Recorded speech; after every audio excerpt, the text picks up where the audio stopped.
députés et sénateurs, vous avez un rôle à jouer pour aider à corriger les excès du passé. Vous les collègues du grand qui quittez les groupes armés, je vais le dire.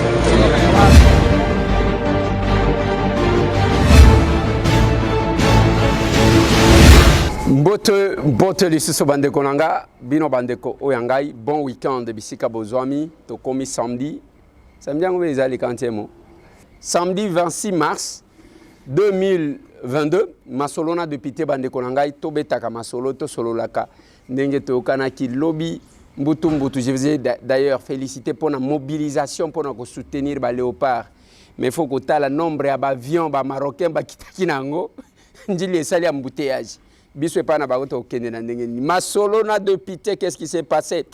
Un député pour commenter cette actualité. Masolona député, il y a des marches, il y a motion de défiance Oyo contre le ministre de l'économie Jean-Marie Kalumba.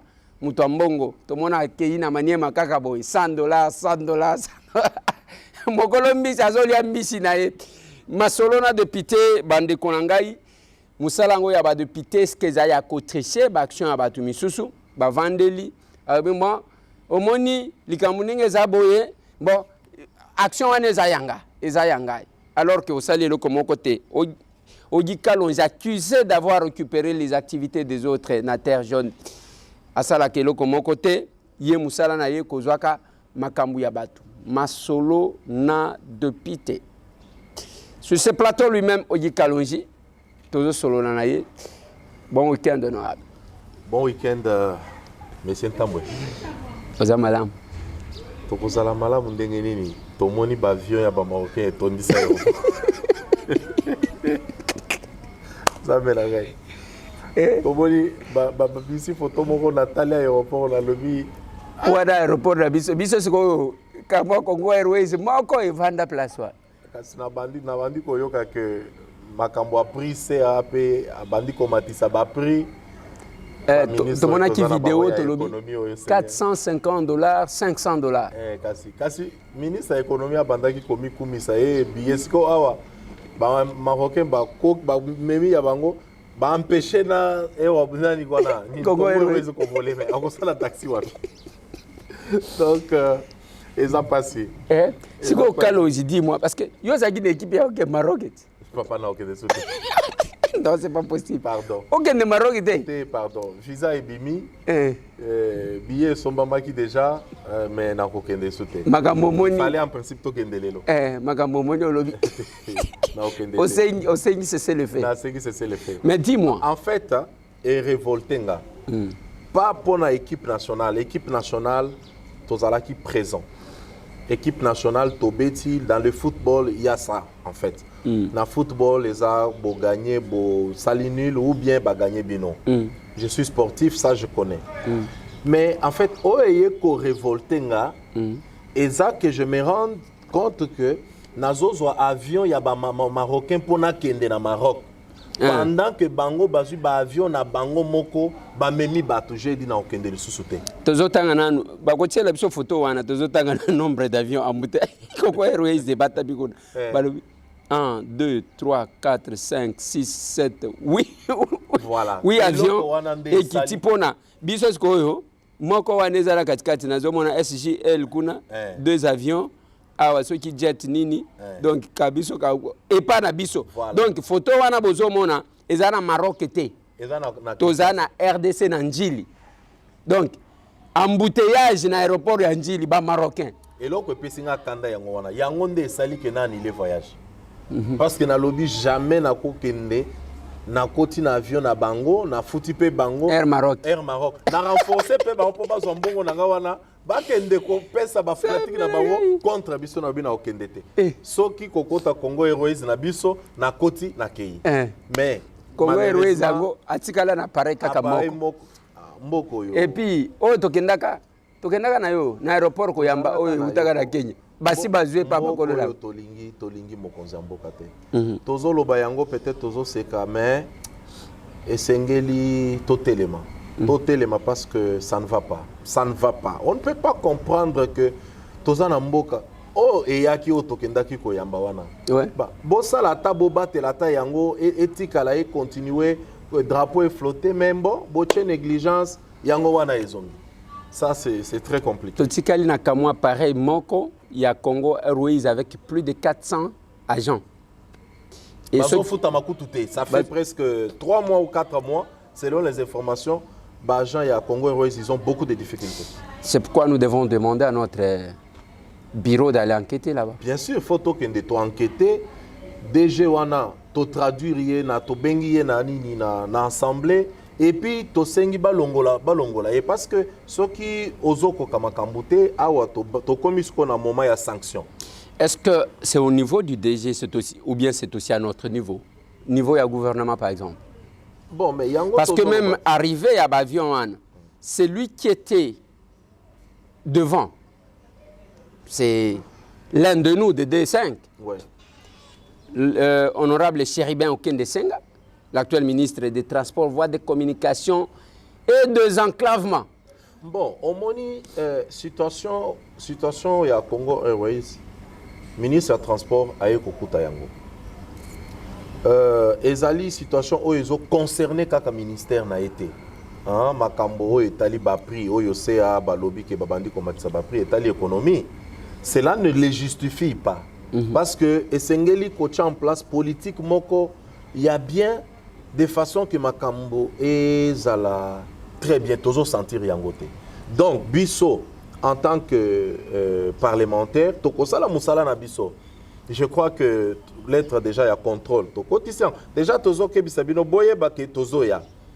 Je pense que ça na Congo Airways et puis na OGFREM parce que OGFREM peut laisser aller et commis à niveau moko ya kosakanate.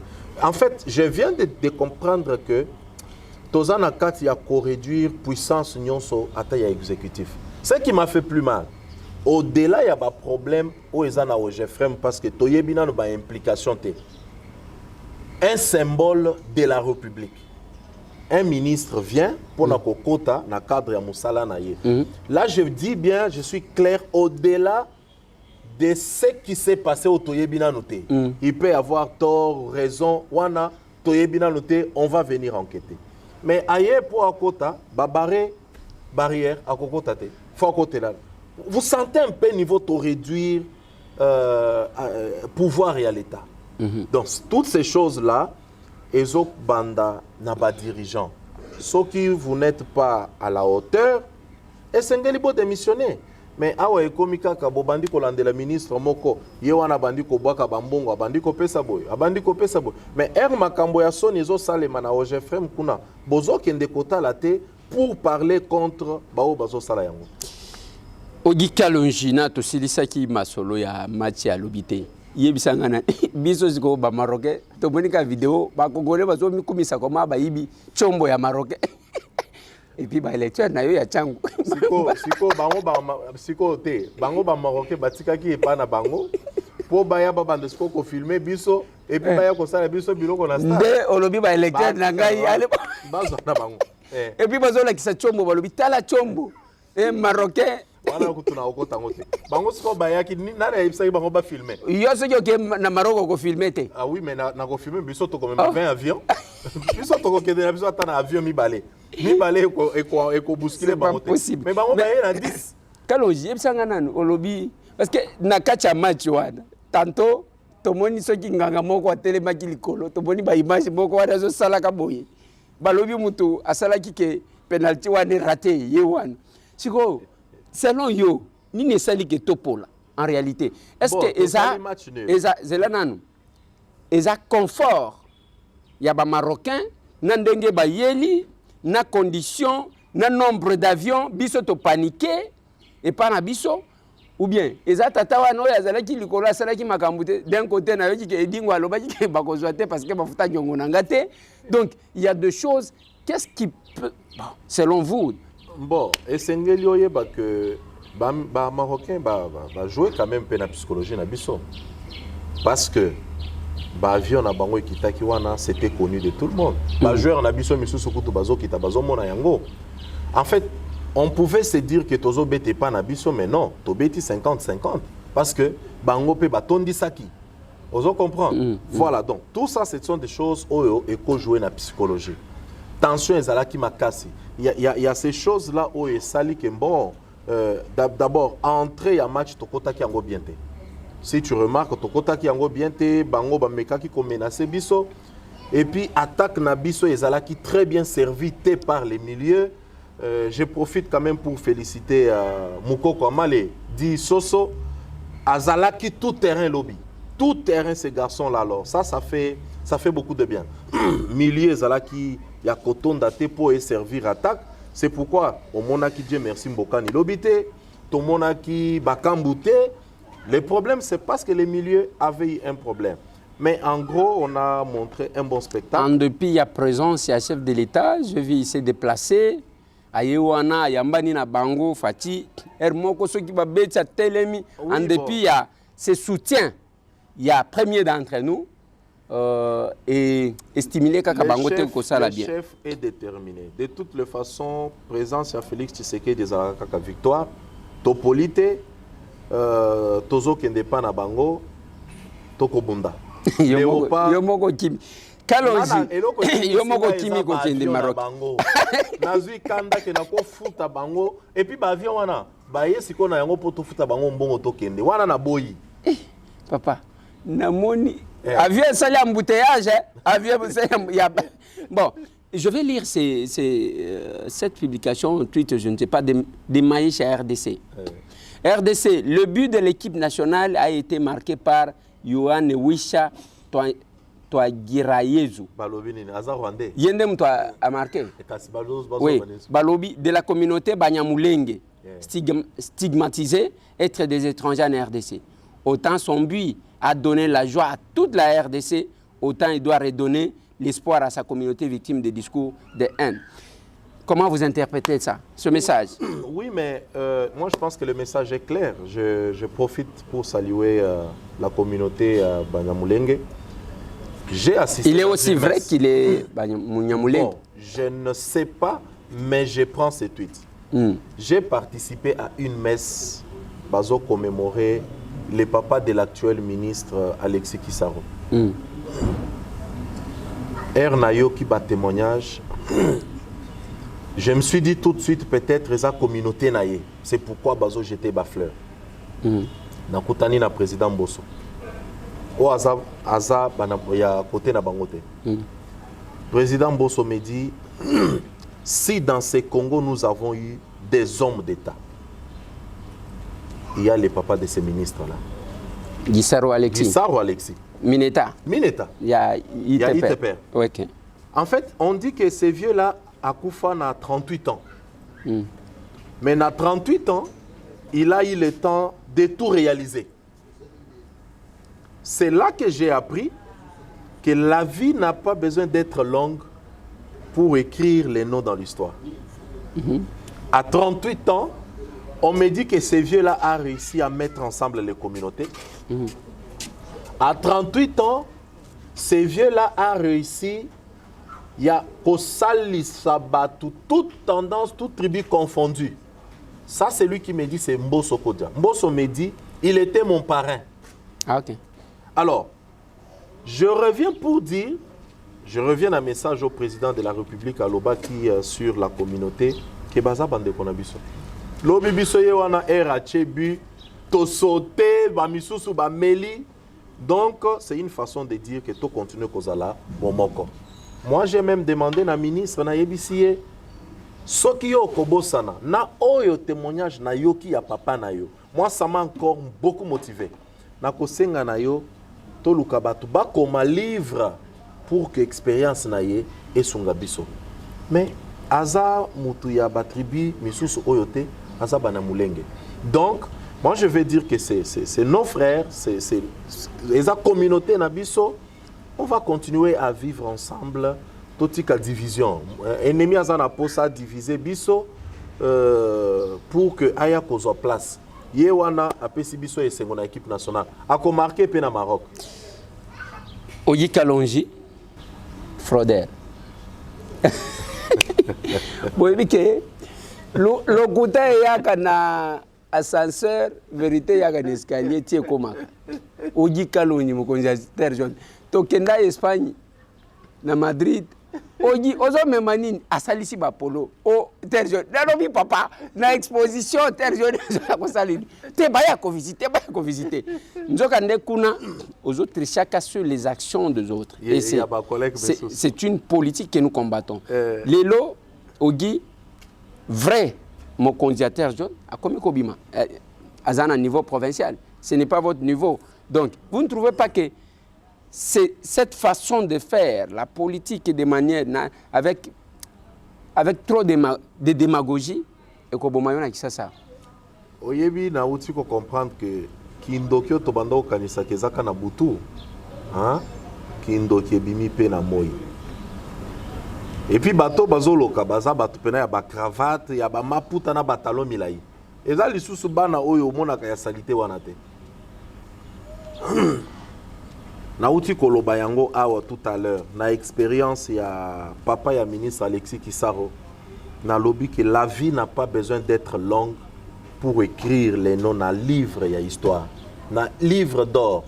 Tu n'as pas besoin de vivre 100 ans pour Ogi Kalonji. Je n'ai pas eu besoin ya kozwa 2 mandats 3 mandats pour na koma histoire. Non. Tolobaka yango awangana yo souvent te biso tozana politique ya pesa baninga sourire. C'est pas pour rien que j'ai rappelé aux gens ce que mon père me disait. Être un vrai millionnaire ne dépend pas d'avoir beaucoup de millions en banque, mais donner sourire aux plus vulnérables. Biso totikala ko gérer te. Totikala ko zo poste ata mokote bande konanga, je répète encore, à part salaire nanga ya député, na pouvoir ou ya Félix Tshisekedi, na tikala ko zo ata infranté. Mais dans ce que je gagne, dans le monde nanga privé comme entrepreneur, je fais l'effort ya couper sa bande konanga sourire et d'être présent. Tu sais, d'abord au niveau national, Moutoumoko a accueilli la terre jaune. A commis des grands politiciens au Bakomi Kombo. A l'obino na ye couper sa maman bambongo tout ça, garçon wana botika ye ba maman ba crier ba lobi.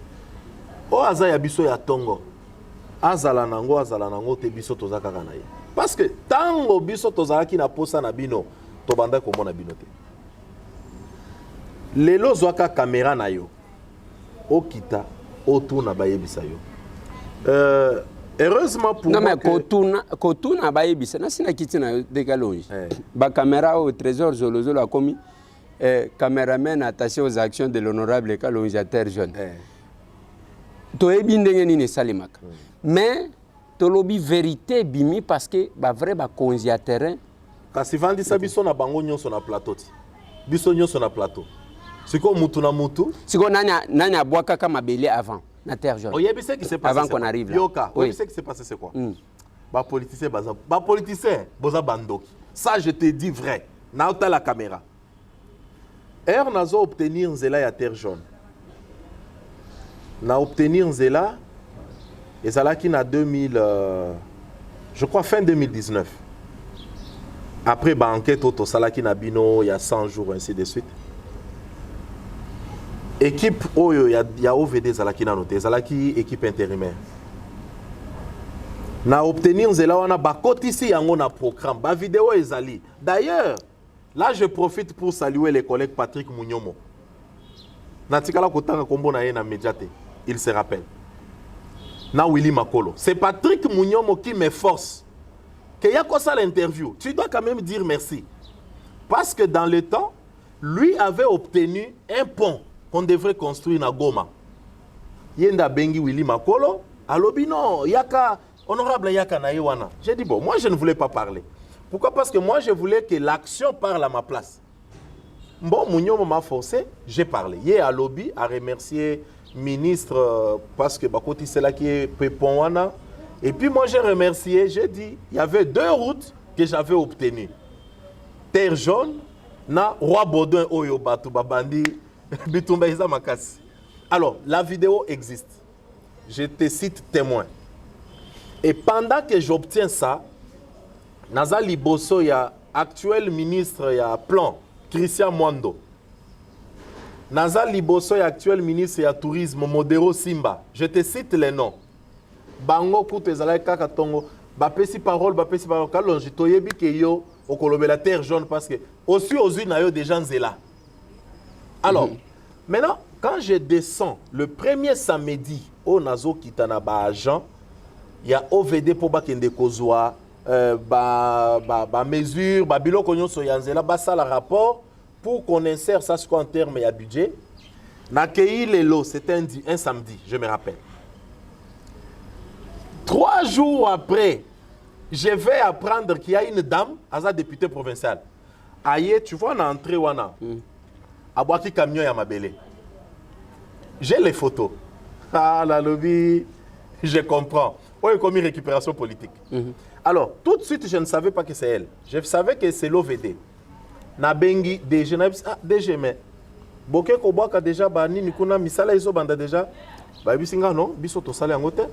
Je dis, mais ça, on m'a appris que Babouaki m'a belé. Alors, non. Ce qui m'a dit qu'il faut évacuer parce que nous sommes en train d'étudier la route.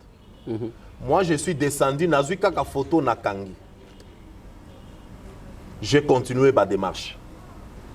Un jour, Misala Ezo Banda. Nazo le caniveau ya Campem. Nakuti, maman wana ache bash. Na Bachouana, alobi population à terre jaune et puis merci na mututel na kotanga na nukombote ti mukolo kovanza c'est biso nyonso na plateau. Je vais dire les mêmes choses que je t'ai dit. Pour na misala ya terre jaune. Maintenant, ache photo na ye wana ya mabele wana. Na ebisi batunanga, vous vous rappelez on a ebisa kibino, je suis politique, je connais le langage ya ba politicien ya mibi. J'ai dit bon, de toutes les façons ngai na ko bunde la ba makambo boyete bango nde babandi ko se sentir indisposé na musala tozo sala toza na ba menace sur le plan sécuritaire to komi na ba botika biso to sale la peuple bino bozwa ba mandat ebele de manière concrète bala kisanga kaka hein je peux admettre nandimi mbonga na sali de marche à terre jaune. Yo nde terre jaune, to tchango pembeni. La kisaka si mosusu na mandat nyonso bosali. Boza na ba gouvernement, boza na ba fonction, boza bo la kisa de manière concrète ce que vous avez fait. Donc pression biso toye nango, toye kola musabatu. Batu ba comment sentir que nini 2023 ezoya nde ba bandi koya. Nga nazo sale lango pour na 2023 te. Ba ko ça la paix surpris 2023 ngo ekomi na lobi na tiki politique. Parce que loko ya malonga na politique ezate à part ko bomana, ko fingana. Moi je ne vois pas politique on azaki nango posa ko sala. En tout cas nazo mona yango te. D'où je ne suis pas fier de l'être. Nazo sale la kibomoto nanga pour aider le peuple congolais, pour accompagner la vision du président de la République. Alors, quand cette histoire évolue, tu te rappelles, le projet a eu des problèmes. Blocage et Salem. Dans l'état, Nazwa qui bakouche nyonso ya terre jaune na memi yango to kende ko continuer ko plaider projet. Mais un projet est télémi. Tourna awa devant caméra. Bala kiso ba image. Qui entre ba député wana a défendu ce projet? Projet oyezalaki na tournure mi balé. Parce que comme toujours, dans position, quand je suis convaincu, je ne tiens pas compte de la voix de la majorité. Moi, je croyais dans le projet Tchilejeme. J'avais dit devant la caméra, ce projet va aller jusqu'au bout. Mais les conséquences de la carrière politique dans le projet, c'était que la déclaration dans Salawana, si le projet n'aurait pas avancé, que je suis corrompu. C'était la fin de ma carrière. Mais moi, je croyais, parce que c'est un projet où on a banda qui colandela tout le temps. Alors, ngai naza prêt. Soki bato bazolo ba alobi za yangai non, projet zali projet ya mokonzi ya mboka Félix Tshisekedi. Moi, je n'ai fait qu'accompagner. Moi, j'ai plaidé terre jaune et tikala kozala na projet Tchilejelouté. Ça, je le dis, je le répète, Willing au poste, il me voit devant la caméra. Il va te dire, Ayebi, parce que dans le téléphone, j'ai un message pour lui dire merci. Ayebi Sanga Leki, tu défends la bonne cause, nous allons t'accompagner. Au-delà, il y a Willing au poste, dans le cabinet, il y a Alexis Kisaro. Dire Kaba, il y a Willing au poste, Lelo a commencé qui conseillère, Madame Jeanne. bakozwa caméra bakende kotuna ye. C'est d'ailleurs avec elle que la première discussion a commencé. Ce jour-là, tozana Tony Mwaba, na Équateur, de Santo Tokendaki na Madame Mabunda. C'est là que je parle avec cette dame. Na retour, cette dame va m'amener chez Willingo Post. Donc, c'est ça l'histoire pour quelqu'un qui maîtrise. Donc, Lelo, Sala Makelele na yo ya Pamba. Hein? Sala Makelele na yo ya Pamba, mais il faudrait savoir. Les gens doivent savoir, on a yebisaka bango, l'argent n'achète pas l'amour. Herba maman wana bazana posa na bino bomona nakate. Quand Kalonji est là, ce n'est pas au nom de l'argent, c'est au nom du cœur au nazana yango. Donc, les slogan à terre jaune et comment, ceux qui politiciens na maputa bozwa. Aye na mbongo bozwa ezali biloko ya mboka. Mais bayebi na mitema na bango que oyaza ya biso ya tongo. Donc c'est un peu ça cette situation. Nakoki ko bangela bango te pour moi, eza makele les naza kunate. Moi je continue à travailler pour le peuple. Eza neti musala to sali na Kimbanse que deuxième république. C'est des choses, Moko ils ont révolté, Moko ça frustre un peu. Je m'implique dans Misala Kimbanse que deuxième république. Na bandi kosala courage à bas niveau. La population me dit depuis Mobutu. Et puis moi je tombe sur des choses kaka oyo depuis Mobutu batikala kosala ngote. Depuis Mobutu batikala ko curé kanivoté. J'engage les Koulouna ya coin. 30 Koulouna ya Kimbanse que deuxième république. Na silisi na futi ba Koulouna wana $450 chacun. Lelo ba misusu ba fongoli déjà tout moi ba activité na bango. Nathalie eta yanzela na bandi ko plaider et pas OVD.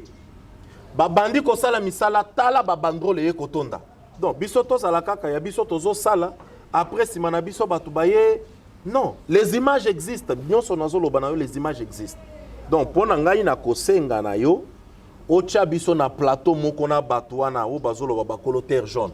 Mutu nyonso abimisa image na ye nyonso. Oyebi Crec 7 comment DG na bango ya Crec 7 à Benganga. Vieux Stéphane, je salue les vieux. Na yeba qui était. Un jour nazo kota hôtel du fleuve, ye azo bimana Robert Ndaye. Vieux à Moninga lobby champion. Nathalie. À lobby oui, moi je t'appelle champion. Pourquoi? Parce que tu avais compris la vision du chef de l'État. Tu avais compris que projet Oyosoki Batuba Bundisi Yango, Tokolié Yango, na makambo 100 jours. Tu as combattu les vrais combats. Natuna ki bango. Combat wana bobanda ki kopé sanga mbongo pona banda ko communiquer na expliquer batu comment les choses se passaient. Non, mbongo nanga ya poche. Nazo lancer bango défi. Tout ça c'est quoi? C'est lorsqu'on commence quelque chose, il faut être dedans. Pour comprendre que ceux qui ont gardé ligne, tu vas sauver Makambo Mokonzi Mboka Azosal. Les lots gloire ya terre jaune, eza gloire nangate, eza gloire à Félix Tshisekedi. Yende aye après passage à Mobutu, Kabila les pères, Kabila les fils, yende aye Kole Kanzela Kalonji, Nzela Ekoti. Les lots awa nazana katia kokende parce que bazo sili sa deuxième partie. En dehors ya deuxième partie, Ravin Moko eza na se wana ya terre jaune. J'ai déjà réussi à faire inscrire ces ravins là dans programme d'urgence ya lutte anti-érosif. Programme nini demande que déjà dans le ministère de la Finance pour avoir les fonds. Au comment na lobiso ki toye ko bandel sou misala wana bango baye bisonde to salibo. Naza déjà habitué na kosala ko boni. Kalo to lingi to sili émission to za samedi. Ngai na yebi parce que ezala Willingo Post ozaki omokote nga nazalaki. Nous avons obtenu ce que nous avons obtenu. Biso tozui masikita bazo sili ça déjà asphaltage. Na mama koko. Tozui mama koko ba travaux bandi. Tokendaki tu te rappelles tokendaki yo ngai honorable Doug. Toke mama koko ba mama et puis ça je dois oublier na Top Congo on m'avait appelé par madame Cécile pour me dire qu'on remercier, je crois Kazaki na numéro na yote, na epsaki na ko transmettre message. Nazu ba appel misusu ya mama koko. Tout ça c'est le travail qu'on fait. Non mais kuna pe to kuti ke ezana ba notable bango bazui eza soki na mutu mususu azaki ministre tango wana zoli ambongo na gouvernement abimi. On n'a pas besoin de cette politique là. Nous avons eu Dumez, bazo sala misala, tozui kindele bazo sala misala. Donc tolobaki mukolo moko akolela etikali la bandi kolela top te mukolo moko akolela te mukolo moko azolela biso toye na mupepe ya sika. Bon imaginez nanu tout ce qu'on raconte là les vidéos, le passé existe. Passé il y a 2 mois, 3 mois, sous Félix Tshisekedi. D'ailleurs, c'était même passé avant le gouvernement Oyo. Ça fait longtemps, les images existent. Tu gères, mais ce qui a pouvoir mouké à gérer. Bientôt, Itaga aussi, Misala Nango, parce que Tokita na OVD wana, on se bat, c'est l'avenir la plus combattue, je n'ai jamais compris. Les 2 PK, Oyo Akita qui a retraite, alors bananga que Nakoti ke la yo Itaga, basi basali, mais dommage que d'autres réalités politiques. Et ça, les Eza Moussala, tout ça, Tolobaka député Nakati, député Libanda. Tout ça, la Kayango. Voilà, Kaloïs. Hermoko, bino pe boaba modèle, 700 000 balles, papa. Pour le ministre qui fait, bilo quoi qui tisse prix avion, il y a une vision à chef de l'État, bino ba kekuna to ki ba keko yebisa bino bo doser. Mais ceux qui dosent 700 000 té. Awa tozo kende, tozo pesa ba maman ba fond ya commerce. Et cause à la peut-être attendre moi 4 à 700 000. 4 à 700 000 il y a Libanais. Et c'était Moïse Katoumbi après Ibrahim. Moïse Katoumbi na Ibrahim Azaïn. Après bah changer par le petit tout le baguna tête non, donc tout ça c'est des choses parce qu'il faudrait que Batoubaye que c'est impossible. Il y a 2 mois à peu près, na pesi ba fonds de commerce à plus de 1000 mamans. Babeta calcul. Si on va comparer à ce qui 5 000 na bango wana, moko esengeli Batoubaye ba ko respecter biso. Donc ce qui bango ba ya politique pour baya koluka ba 2000 ba 3000, ils doivent apprendre à nous respecter. Hein, les lots qui histoire réseau comme que muto ke pour corrompre ba mama ya base nanga ba yebisie tozana elo kwa kozela epa na yote. Quand on jappelle ça biso nyonso. Bobeta calcul nyonso wana. Ça ne correspond pas à 5 000. Donc, ministre de l'économie, il doit apprendre à nous respecter.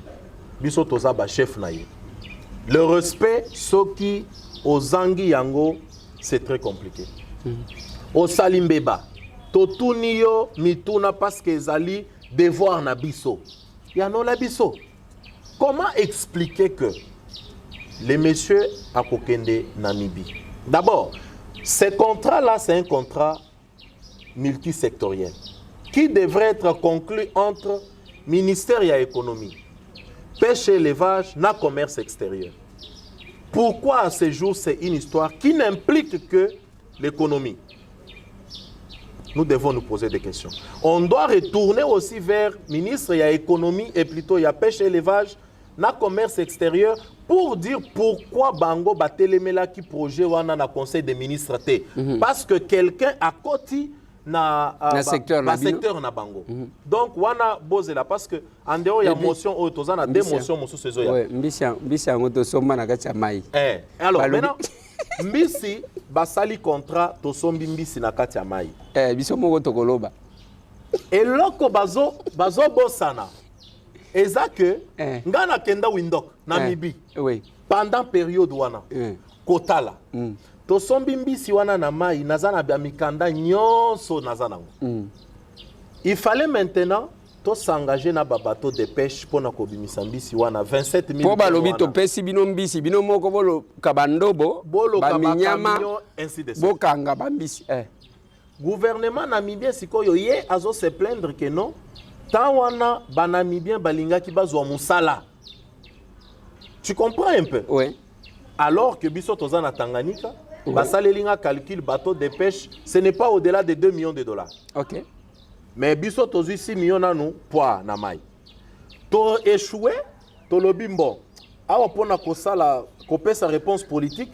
To somba na nous na ba opérateur économique, to même rapidement. Ya Namibie. Bake ba sombi. Bon on a biso mosusu poa. Alors, ce qui m'étonne. Ba sombi 1000 tonnes. Ce qui m'étonne. Consommation mensuelle à Kinshasa, c'est 12 000 tonnes. Biso tozan a 27 000 tonnes. Ce contrat est signé sur l'année. C'est-à-dire que les consommation à Kinshasa seulement il y a 2 mois.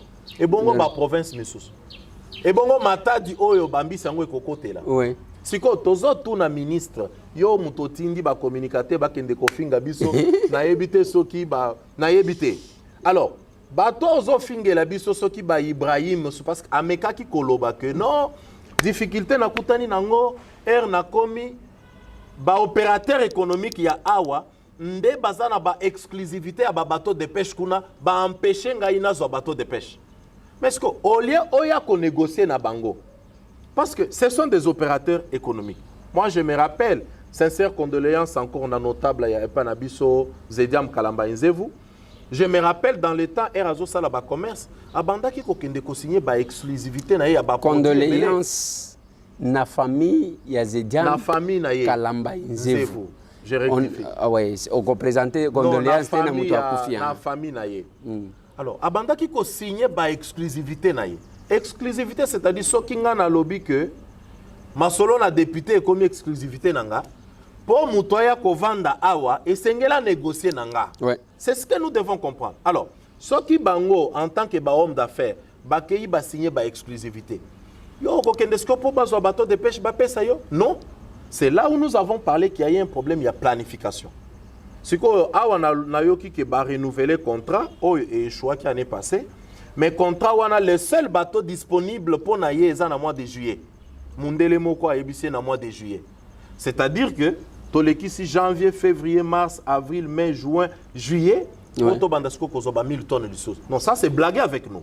Donc biso to kozela wana te, tozana rendez-vous, nazo senga na peuple congolais boya ebele. Donc bino o bolingaka biso, boya ko soutenir biso contre ba o bazui ba 1000 francs, 2000 francs.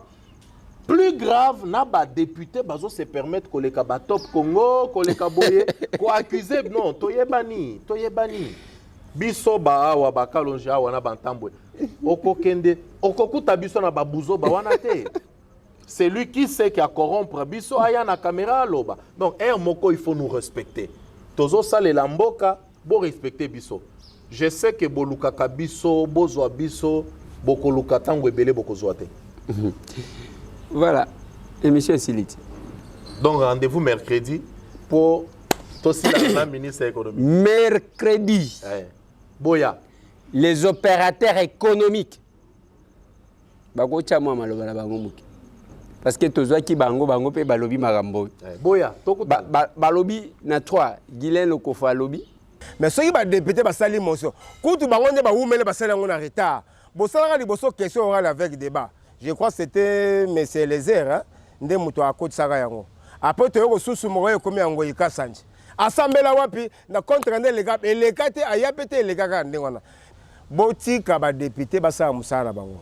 Les ministres aya ko s'expliquer devant la représentation nationale. Les ministres aya ko s'expliquer pour nanga na ko senga na ba députés nationaux babakola. Parce que nous avons senti un changement dans la tête du ministère de l'économie. Il n'y a pas un changement. Donc avec ces ministres, Bapaya, on continue toujours que ça a une concurrence déloyale. Et puis, les millionnaires, on est chef d'État, il faut créer des millionnaires congolais. Les millionnaires, parce que les Congolais ont subi la concurrence. Quand on a India, comment Kino Banakin, India a fourni une maison à Kenkeleri, a commis Banakin. Parce que ceux qui sont députés nationaux, à moins que le ministre soit na IDPS, ministre soit na économie, ministre pardon, na AFDC, ministre soit na Palou, ministre soit na ceux qui na envol tonine. Et que ceux qui ministre là, ba poni yo, tant yo comme ministre, on comme ministre pour servir parti, on comme ministre pour servir mboka. Si vous avez ministre comme servir parti, alors allez quitter le gouvernement, qui n'est pas servir parti. Donc, ces ministres n'ont qu'à quitter le gouvernement. Nous avons souhaité à ça la démission, à qu'il ne servir parti. Comme ça, comme tu as moutou moussou, aya na kati ya gouvernement. Comme ça, les ministres ont connu la tête du ministère de l'économie à servir le peuple. C'est la vision de Tata Mbokonja Ekolo, Félix Antoine Tshilombo Tshisekedi de Tshilombo Timankinda Tshilombo Sanga Bilembi Tshio Becha, Mwanza Congolo. Président Toutou, Balobi. Cet atelier avait pour objectif général la réforme et l'actualisation de tous les textes légaux et réglementaires en vigueur, en vue de la promotion de la base moyenne dans le respect des textes internationaux auxquels la RDC a souscrit. Cet atelier avait aussi pour objectif spécifique, entre autres, faire un état de lieu critique des textes légaux et réglementaires en vigueur, identifier les boulots d'étranglement de l'exercice du petit commerce et commerce de détail en RDC. Évaluer les conséquences socio-économiques de la mise en œuvre de mesures conservatoires contenues dans les décrets numéro 11/37 du 11 octobre 2011 portant mesures conservatoires en matière du petit commerce et du commerce de détail.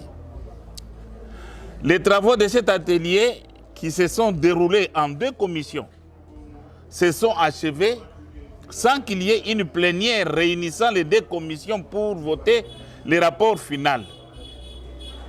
Selon les termes de référence mis à notre disposition dans cet atelier, les syndicats des vendeurs et commerçants congolais devraient relever les failles des textes légaux et réglementaires qui bloquent l'émergence de la classe moyenne congolaise. Dénoncer les difficultés du terrain qui sont à la base de la paupérisation des Congolais et qui favorisent l'enrichissement rapide des étrangers venus pour la plupart sans aucun apport en capitaux. Proposer des pistes de solutions. 2. L'administration publique devrait veiller au respect des textes internationaux auxquels la RDC a souscrit. Malheureusement, durant ces travaux, l'administration publique a plus joué le rôle de défenseur des intérêts illicites des étrangers pour le maintien des Congolais dans la pauvreté et consacrer ainsi la dépendance de notre économie aux étrangers avec toutes les conséquences inimaginables. Yango wana makambo nyonso wana toza koloba nde epesi biso sikoyo mwa réflexion tango tobengi ba base toyebisi bango makambo nyonso oyo musala nyonso wana na ministre ya économie aye kopesa déclaration na ba média oyo biso toyokanaki te na kati ya atelier wana akomi koloba o ba supermarché o ba bilamba ya luxe o makambo boy azo pesa ba étranger siko congolais akosala siko ndenge nini yango wana tolingi ete en tout cas il faut ayeba ke tozali na yeposa te lokola azali kosala ke ba commerçant congolais bazala ba pauvre en tout cas tozali na yeposa te alobaki makambo ba mpio diao mpio des awapi depuis l'année passée tomoni ba mpio de yete biloko ezakaka cher ndenge balobaki tozomona eloko ata moko esalami te yango wana toyoko sala déclaration lelo pona kolakisa incompétence ya ministère ya économie. Et puis papa Laurent pona association des opérateurs économiques du Congo. Et avant de continuer, il y a une dame qui nous suit beaucoup en Belgique. Elle s'appelle comment? Madame Mireille. Akomi, Botika Eliezer Ntambo tranquille, Botika Kalonji tranquille. Basala Musala na bango, Biso Toza na bango. Madame Mireille Lassa. Voilà. Merci beaucoup Madame Mireille Lassa parce que Malobanaeuse a appuyé par Sango Mukonzi, Israël Mutombo. Attaquez Israël. Voilà. Laissez Eliezer en paix. On va le recevoir ici. On va le recevoir ici. Laissez Eliezer en paix. Laissez Eliezer. Moussa député de Yangwal. Bravo mon frère Eliezer Ntambwe. Moi la kolo le pango. Défendre le pango à Tatanayo. Défendre le pango. Bobeta ministre Bambodi. Abou Porta. Bobeta Bambodi. Abou Porta. Ngapela kocha kamera. Pola koyebisa bato makambo ekoleka kuno. Ezaki mbongo no utaki nango na ndako teza mbongo ya leta fo balandela yo député landelo komi ko basiko o diaboliser député ministre économie a uti wapi okobetela nga lisolo ministre économie a uti wapi lisolo Eliezer na mboko bato ebi yango Eliezer place a uti na mosalo asali les risques que le garçon a pris pour devenir député là où il est Eliezer a un parcours à défendre okobisanga ministre économie a uti wapi azaka wapi a uti wapi parcours politique naïe. Est-ce que Toko Yebango, Totier Eliezer de tout ce qu'il a fait, même s'il n'a jamais été politicien, mais le risque qu'il a pris pour ce pays, Totier ministre de l'économie, Total Européen Dengemoko, je ne sais pas bien la réponse. Je ne sais pas si je me trompe. Je ne sais pas. Naïbi que Moussala on na lobby boye siko ba communicateur, ba dialéliste, ba to baza la résidence surveillée na mutu, ba coopérant, et vous pouvez savoir moi chop chop, allez passer à la télé, commencer à répondre. Alors, il faut bomber Israël. Heureusement, alors que oyebi terme moi mobali abimisaka ba terme azoloba ke bato baza na résidence surveillée na bongo na bango. Mais il faut toi annoncer émission Bissonyon sur un plateau et pas Israël. Ouais. Bissonyon sur 3. Ouais. Et aussi là nanan makamba mercredi hein. Dès que aussi là ni mercredi. Jeudi Bissonyon comme ça toi annoncer mercredi bande konanga soki biso toza ba corrompu. Ndenge bomoni bana bitinda bazokende bazoloba pe communicateur de l'union sacrée. Boyebi ni débit bitumbe bima pour la na babota union sacrée, ce sont les députés. Vous devez avoir du respect, monsieur. Voilà. Ceux qui ont mukala na vina yoko tika la bamukala. Même na presse oyo. Tozana bato basala bambule belé batembe tembe bazala kaka ndengwana. Bato batinda ka ko finga bato. Jamais ba okipaka ba fonction na ba vina bango. Batika la ka ba malheureux ndengwana. Union sacrée oyebi ata place ba bandate. Moko tata na bino moko balinga ba bête na réunion ya fleuve Congo tel. Balinga ba bête yo vraiment. Vous devez avoir des retenues parce que s'il y a une question de moralité, ils en ont pas trop le bateau. Tozo pesa bino rendez-vous spécial bosso mercredi. D'abord mercredi n'a pas eu du peuple. Et puis jeudi. Tozo benga bango na net. Comme ça bana chango. Boya. Tokuta la mercredi. Bana lukunga debu. Boya. Mercredi. Bana mohamba. Boya. Bana funa. Boya.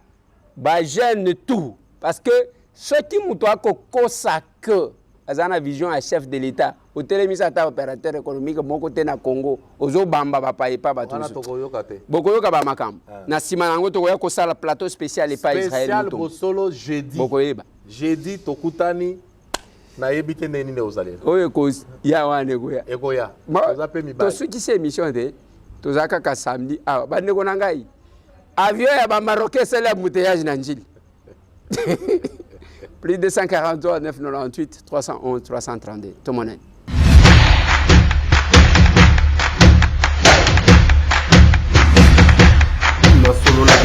Honorables députés et sénateurs, vous avez un rôle à jouer pour aider à corriger les excès du passé. Vous les collègues du Grand qui quittez les groupes armés, je vais le dire.